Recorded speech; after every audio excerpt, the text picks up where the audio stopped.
नमस्कार दोस्तों, easy news में आपका स्वागत है। तो सबसे पहले आप सभी से गुजारिश है, जो भी इस वीडियो को देख रहे हैं वो इस चैनल को सब्सक्राइब कर ले। आज हम बात करेंगे यूपी चुनाव के दूसरे चरण को लेकर। यूपी में दूसरे चरण में 9 जिलों के 53 सीटों पर मतदान होना है। पहले चरण में 11 जिलों के 58 सीटों पर मतदान हुआ था, जिसमें ज़्यादातर क्षेत्र पश्चिमी यूपी के थे। इस बार यानी कि दूसरे चरण में भी कुछ जिले पश्चिमी यूपी के हैं। लेकिन आज हम दूसरे चरण के मतदान को लेकर ये समझने की कोशिश करेंगे कि आखिर दूसरे चरण में क्या क्या मुद्दे हो सकते हैं, क्योंकि पहले चरण में हमने देखा था कि जहां जयंत और अखिलेश की जोड़ी ने महंगाई और रोजगार के मुद्दे को जमकर उछाला था, वहीं बीजेपी ने पलायन, दंगा और कानून व्यवस्था पर चुनाव लड़ने की कोशिश की थी। पहले चरण में ये बताया जा रहा था कि जाट वोटर बीजेपी से नाराज है, इसलिए इस बार वो जयंत और अखिलेश के पक्ष में वोटिंग कर सकते हैं। पहले चरण का मतदान खत्म हो गया है। जाटों ने 2014, 2017 और 2019 में बीजेपी के पक्ष में जमकर वोटिंग की थी, जिसमें साफ साफ बीजेपी को फायदा हुआ था और विरोधी चारों खाने चित हो गए थे।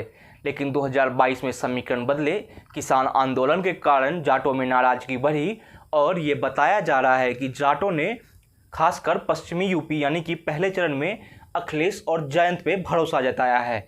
लेकिन दूसरे चरण में क्या वही मुद्दे होंगे? क्या दूसरे चरण में भी अखिलेश और जयंत की जोड़ी बीजेपी के सामने चुनौती पेश कर पाएगी? क्योंकि दूसरे चरण में सामाजिक समीकरण को समझे तो यहाँ पर इन क्षेत्रों में जो 9 जिलों के 53 सीटों पर है, यहाँ पर मुस्लिम वोटरों की संख्या ज़्यादा है।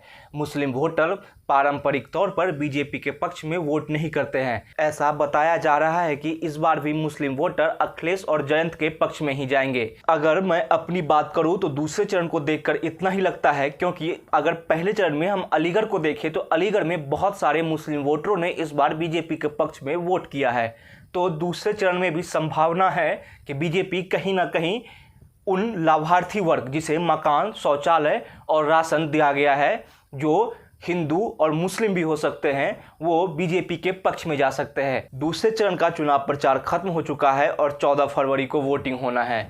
लगातार बीजेपी के बड़े बड़े नेता चुनाव प्रचार कर रहे हैं, तो वहीं खुद प्रधानमंत्री लगातार कानून व्यवस्था के मुद्दे को अपने जनसभा में उठा रहे हैं। वहीं अखिलेश और जयंत रोजगार, किसान और महंगाई के मुद्दे पर ही बीजेपी के सामने चुनौती पेश कर रहे हैं। लेकिन सवाल है कि यूपी के दूसरे चरण में क्या होगा, क्योंकि बताया जा रहा है कि पश्चिम से चलकर ही हवा पूर्वांचल तक पहुंचेगी और पूर्वांचल बीजेपी का मजबूत गढ़ माना जाता है। अगर पहले और दूसरे चरण में ही बीजेपी को नुकसान होता है तो कहीं ना कहीं इसका प्रभाव पूर्वांचल में भी देखने को मिलेगा और बीजेपी की कोशिश यही है कि इन क्षेत्रों को साध लिया जाए। इसलिए अगर आप योगी आदित्यनाथ, अमित शाह और प्रधानमंत्री नरेंद्र मोदी की जनसभाओं को देखें तो इसमें वो सीधे सीधे अखिलेश सरकार के कार्यकाल के कानून व्यवस्था को गिना रहे हैं और दिखा रहे हैं कि योगी सरकार में कानून व्यवस्था बेहतर हुई है। यानी कि बीजेपी साफ साफ ये दिखाने की कोशिश कर रही है कि यूपी में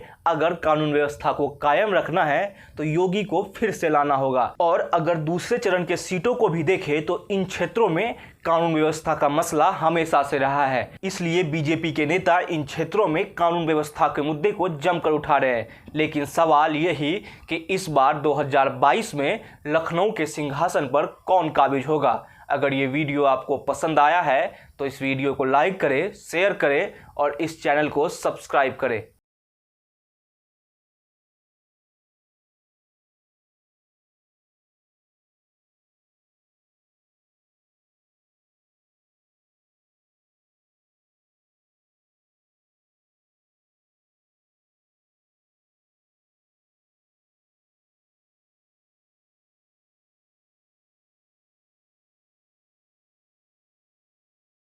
नमस्कार दोस्तों, इजी न्यूज़ में आपका स्वागत है। आज हम बात करेंगे यूपी चुनाव के दूसरे चरण को लेकर।